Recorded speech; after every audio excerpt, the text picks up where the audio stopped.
இந்த நாள் ஒரு ஆசீர்வாதமான நாள். தேவன் நமக்காய் உண்டு பண்ணியிருக்கிற நாள்.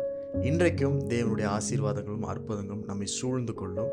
தேவன் அளவில்லாத தம்முடைய கிருபையினாலும் அன்பினாலும் நம்மை நடத்தி செல்வார்.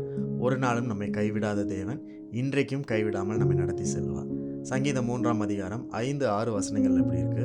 நான் படுத்து நித்திரை செய்தேன், விழித்து கொண்டேன், கர்த்தர் என்னை தாங்குகிறார். எனக்கு விரோதமாய் சுற்றிலும் படையெடுத்து வருகிற 10,000 பேருக்கும் நான் பயப்படேன். நம்முடைய தேவன் தினமும் நம்மை தாங்குகிற தேவனாக இருக்கிறார். Our God sustains us every single day. ஒவ்வொரு நாளும் நம்மை தாங்கி வழி நடத்துகிற தேவன் அவர். இந்த வசனத்தில் படித்தோம், நான் நித்திரை செய்கிறேன், விழித்து கொண்டேன், என் தேவன் என்னை தாங்குகிறார்.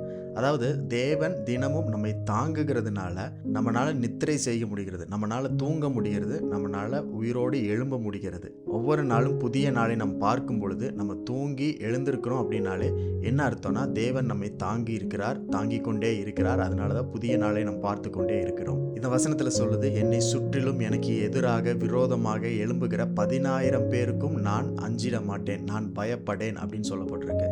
பொதுவாகவே நம்முடைய வாழ்க்கையில் ஒவ்வொரு நாளும் ஏதோ ஒரு பயம் நம்மை சூழ்ந்து கொண்டே இருக்கும். நமக்கு விரோதமான நிறைய சூழ்நிலைகளில் நம்மை சுற்றியும் ஒவ்வொரு நாளும் ஒவ்வொரு திசையிலிருந்து நம்ம பார்த்து கொண்டே இருப்போம். ஒவ்வொரு நாளும் பயத்தின் வழியாக அநேக காரியங்களை நம்ம பார்க்கணும்.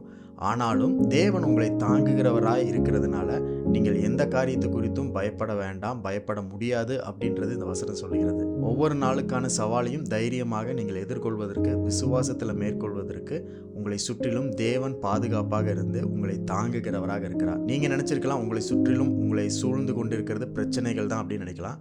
ஆனால் தேவன் தம்முடைய கிருபையினாலும் தம்முடைய அன்பினாலும் இரக்கத்தினாலும் உங்களை சுற்றிலும் அவர் சூழ்ந்து கொண்டு இருக்கிறார். ஆகவே அவர் உங்களை தாங்கி கொண்டு இருக்கிறதுனால உங்களால் நித்திரை செய்ய முடிகிறது, நீங்க விழித்து கொள்ள முடிகிறது. இன்றைக்கு நம்ம விழித்திருக்கிறோம், நேற்றைக்கு தூங்கி இன்றைக்கு விழித்திருக்கிறோம் அப்படின்னாலே அது தேவன் நம்மை தாங்குகிறதற்கு அடையாளமாக ப்ரூஃபாக இருக்கிறது. ஆகவே எதை குறித்தும் நீங்க பயப்பட வேண்டாம். தினமும் உங்களை தாங்குகிற தேவன் உங்களோடு கூட இருக்கிறார். தேவன் தமக்கு பிரியமானவர்களுக்கு நித்திரை அளிக்கிற தேவன். அதனால உங்களுக்கும் எனக்கும் சமாதானத்தோடு கூடிய நித்திரையை கொடுத்து புதிய நாளை பார்க்கும்படிக்கு நம்மை விழிக்கும்படி செய்கிறவர், எழும்பும்படி செய்கிறவர் இன்றைக்கும் ஜீவனுள்ளவராக இருக்கிறார்.